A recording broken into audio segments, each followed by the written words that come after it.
a lush village in Nigeria, lived a joyous and thriving people. Among them was Queen Ada, the wife of King Azoka.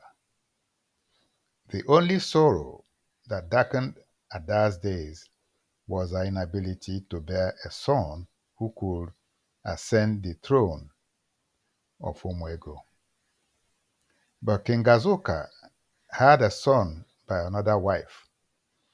Ada determined to ensure that the son was raised under her care, devised a secret plan. She arranged for a beautiful maiden, Bube, to be brought into the palace. Unlike the other women in the palace, Bube was treated with great kindness.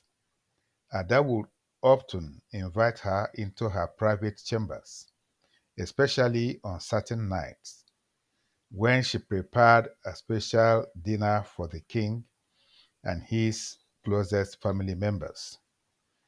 On these nights, Ada would mix a cocktail for Azoka, ensuring he was relaxed and drowsy.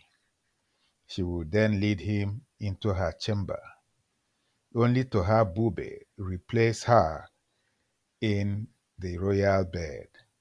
In no time, Bube conceived.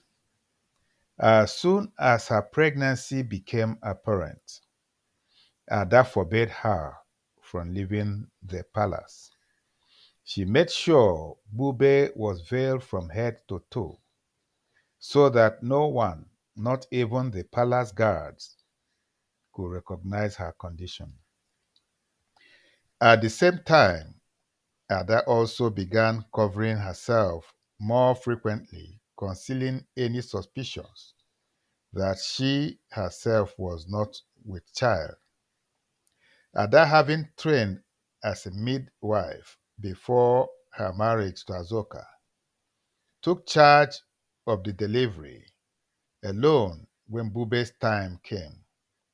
A healthy baby boy was born, and the entire kingdom celebrated what they believed was Queen Ada's long awaited son.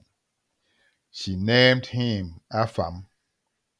Once Bube had nursed the child for a short time, Ada secretly arranged for her to be sent away to a distant land with riches and valuables to secure her future. None in the palace ever knew the truth. Afan grew up believing Ada was his birth mother, and as he matured, he displayed the strength, wisdom, leadership befitting a king. When King Azuka passed away, young Afam ascended the throne at just 12 years old. Years passed, and under his rule, Umuego prospered greatly. Meanwhile, Bube thrived in her new land, growing wealthy through trade. Yet, her heart remained heavy with longing for the son she had lost. One fateful day, King Afam embarked on an official tour of distant lands. In the very land where Bube resided, an aged seer approached him from the crowd and called out, Afam, son of Bube, your mother has lived in pain since the day you were born. She yearns to hold you once more. Shocked, Afam turned to his attendants. How could this be? His mother was in Omwego, seemingly happy and well. He ordered his guards to bring the seer in private.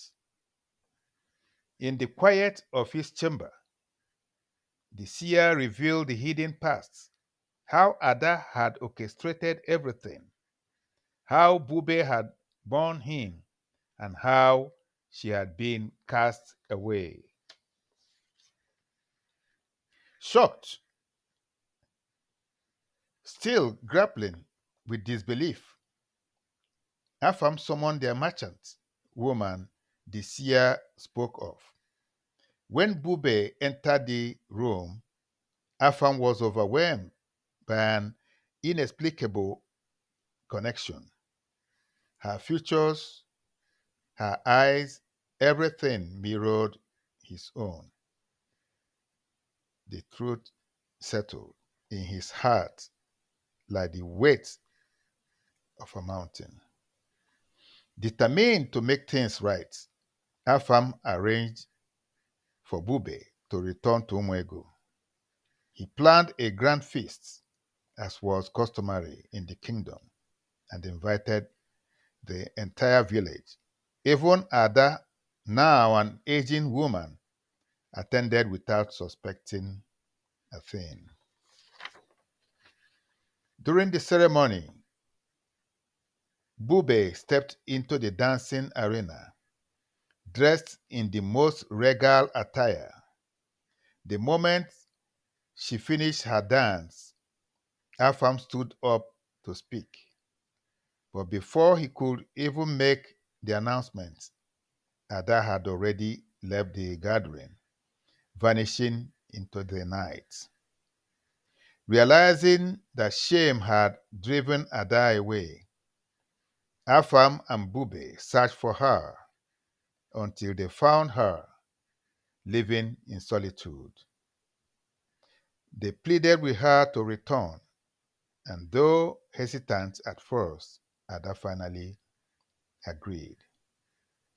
Bube forgave her, and together they turned past mistakes into a new legacy. Ada, with her vast knowledge of childbirth, established Umuego's first maternity hospital.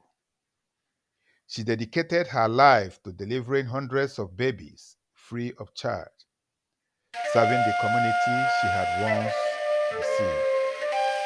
When Ada passed on, she was honored with a hero's burial.